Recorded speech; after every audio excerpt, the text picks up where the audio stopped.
श्री गणेश। दक्ष द्वारा यज्ञ की रक्षा के लिए भगवान विष्णु से प्रार्थना और भगवान का शिव द्रोह जनित संकट को टालने में अपनी असमर्थता बताते हुए दक्ष को समझाना तथा सेना सहित वीरभद्र का आवागमन। दक्ष बोले, हे देव, हे हरे हरे विष्णु, हे दीन बंधु, हे कृपानिधि, आपको मेरी और मेरे यज्ञ की रक्षा करनी चाहिए। आप ही यज्ञ के रक्षक, यज्ञ करने वाले और यज्ञ स्वरूप हैं। हे प्रभु, आपको ऐसी कृपा करनी चाहिए जिससे यज्ञ का विनाश न हो। ब्रह्मा जी बोले, हे मनुष्य, इस प्रकार आदर पूर्वक प्रार्थना करके भय से व्याकुल चित्त वाले उस दक्ष उनके चरणों में गिर पड़े और तब दुखी मन वाले दक्ष को उठाकर और उन दुर्बुद्धि की बात को सुनकर विष्णु ने शिव का स्मरण किया। अपने प्रभु एवं महान ऐश्वर्य से युक्त परमेश्वर शिव का स्मरण करके शिव तत्व के ज्ञाता श्री हरि दक्ष को संबोधित करते हुए कहने लगे। श्री हरि बोले कि हे दक्ष, मैं आपको यथार्थ बात बता रहा हूँ, यदि मेरी बात सुनिए।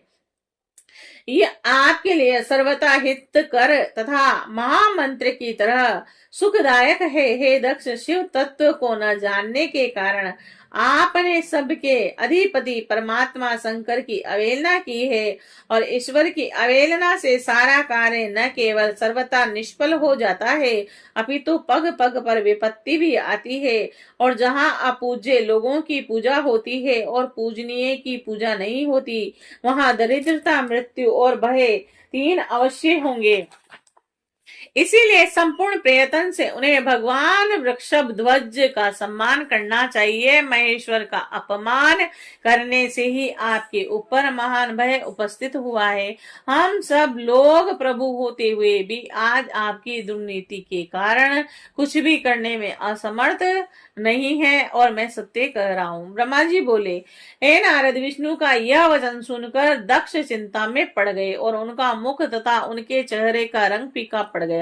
वे चुप होकर पृथ्वी पर खड़े रह गए और इसी समय रुद्र के भेजे हुए गणनायक वीरभद्र अपनी सेना के साथ यज्ञ स्थल में जा पहुंचे और कुछ गण पुष्ट भूपुष्ट पर आ गए और कुछ आकाश में स्थित हो गए और कुछ गण दिशाओं विदिशाओं को व्याप्त करके खड़े हो गए और शिव की आज्ञा से वे रुद्र के समान पराक्रम वाले शूर निर्भीक तथा वीरों में श्रेष्ठ असंख्य गण सिंह नाद करते हुए वहां पहुंच गए और उस घोर नाद से तीनों लोग गूंज उठे। आकाश धूल से भर गया और दिशाएं अंधकार से आवृत हो गई। सातों दीपों से युक्त पृथ्वी भय से अत्यंत व्याकुल हो गई, पर्वत और वनों सहित कांपने लगी तथा सभी समुद्र विक्षुब्ध हो उठे और समस्त लोकों का नाश करने वाले इस प्रकार के उस विशाल सैन्य दल को देखकर समस्त देवता आदि चकित रह गए। इस सैन्य उद्योग को देखकर मुख से रक्त का वमन करते हुए दक्ष पत्नी सहित विष्णु के चरणों में दंड की भांति गिर पड़े और इस प्रकार कहने लगे। दक्ष बोले, हे विष्णु, हे महाप्रभु, आपके बल से ही मैंने इस महान यज्ञ को आरंभ किया है और सत्कर्म की सिद्धि के लिए आप ही प्रमाण माने गए हैं। हे विष्णु, आप कर्मों के साक्षी तथा यज्ञों के प्रतिपालक हैं। हे महाप्रभु, आप वेद सर्वस्व धर्म और ब्रह्मा के रक्षक हैं। अतः हे प्रभु, आपको मेरे इस यज्ञ की रक्षा करनी चाहिए। आपके अतिरिक्त दूसरा कौन समर्थ है, क्योंकि आप सबके प्रभु हैं। ब्रह्मा जी बोले। तब दक्ष की अत्यंत दीनता पूर्ण बात सुनकर भगवान विष्णु शिव तत्व से विमुख उन दक्ष को बोध कराते हुए कहने लगे। भगवान विष्णु बोले, हे दक्ष, मुझे आपके यज्ञ की रक्षा करनी चाहिए। धर्म के परिपालन विषयक जो मेरी सत्य प्रतिज्ञा है वह सर्वत्र विख्यात है। आपने जो कहा वह सत्य है, उसका व्यक्ति कर्म कैसे हो सकता है? परंतु दक्ष, मैं जो कहता हूँ उसे आप सुनिए। आप इस समय क्रूरता पूर्वक बुद्धि को त्याग दीजिए। हे दक्ष, देवताओं के क्षेत्र नैमिषारण्य जो अद्भुत घटना घटित हुई थी, क्या उसका स्मरण आपको नहीं हो रहा? आप बुद्धि के कारण उसे भूल गए। रुद्र के कोप से आपकी रक्षा करने में यहाँ कौन समर्थ है दक्ष, आपकी रक्षा किसको अभिमत नहीं है, और परंतु जो आपकी रक्षा करने को उद्यत होता है वह दुर्बुद्धि है। ए दुर्मते, क्या कर्म है क्या अकर्म है, और इसे आप नहीं समझ पा रहे। केवल कर्म ही सब कुछ करने में सर्वदा समर्थ नहीं होता, और जिनके सहयोग से कर्म में कुछ करने का सामर्थ्य आता है उसी को आप सकर्म समझिए। भगवान शिव के बिना दूसरा कोई कर्म में कल्याण करने की शक्ति देने वाला नहीं है। जो शांत होकर ईश्वर में मन लगाकर भक्ति पूर्वक कार्य करता है उसी को भगवान शिव उस कर्म का फल देते हैं। जो मनुष्य केवल ज्ञान का सहारा लेकर अनिश्वरवाद हो जाता है वे 100 करोड़ कल्पों तक नरक में ही पड़े रहते हैं। केवल कर्म प्रायण रहने वाले लोग प्रत्येक जन्म में कर्ममय पाशों में बंधे हैं और नरकों की यातना भोगते हैं। यह रुद्र गणों के स्वामी शत्रु मर्दन तथा रुद्र की क्रोध अग्नि से उत्पन्न वीरभद्र और यज्ञ भूमि में आ गए हैं। ये हम लोगों के विनाश के लिए आए हैं और इसमें संशय नहीं। चाहे कुछ भी हो, वास्तव में इनके लिए कुछ भी अशक्य नहीं है।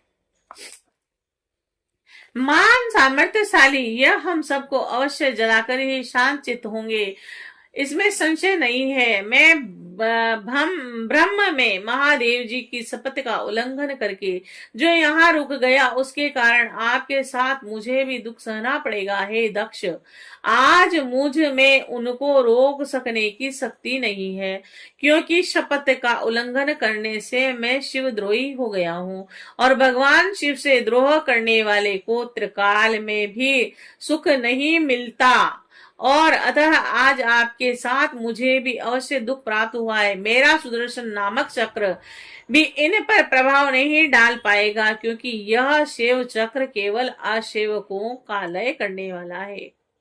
वीरभद्र पर इस चक्र से प्रहार करते ही बिना उसका वध किए ही यह शिव चक्र शीघ्र ही शिव जी के पास चला जाएगा। यह शिव चक्र शिव की शपथ का उल्लंघन करने वाले मेरे पास मुझ पर सहसा बिना प्रहार के ही अब तक स्थित है, और यही उनकी महान कृपा है।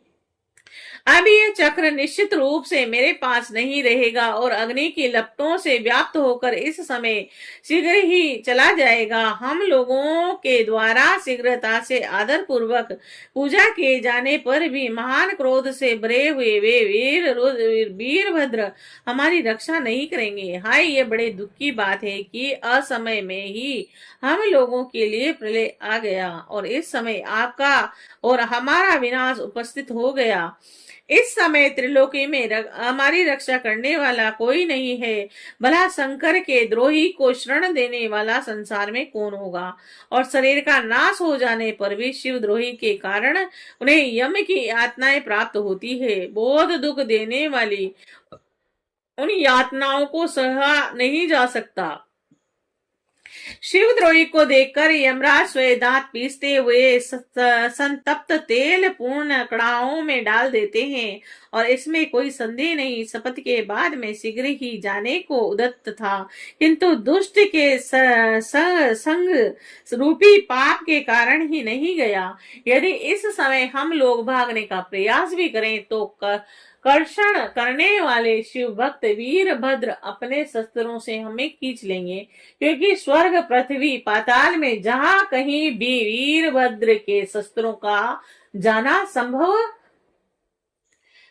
असंभव नहीं है। और त्रिशूलधारी श्री रुद्र के जितने भी गण यहाँ हैं उन सब की ऐसी ही शक्ति है।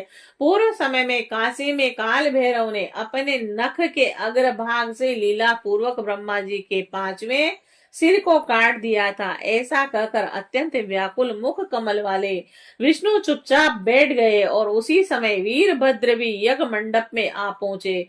विष्णु ऐसा कह ही रहे थे कि वीरभद्र के साथ विशाल सैन्य समूह भी आ गया और जिसे देवता आदि ने देखा। श्री शिवाय नमस्तुभ्यम।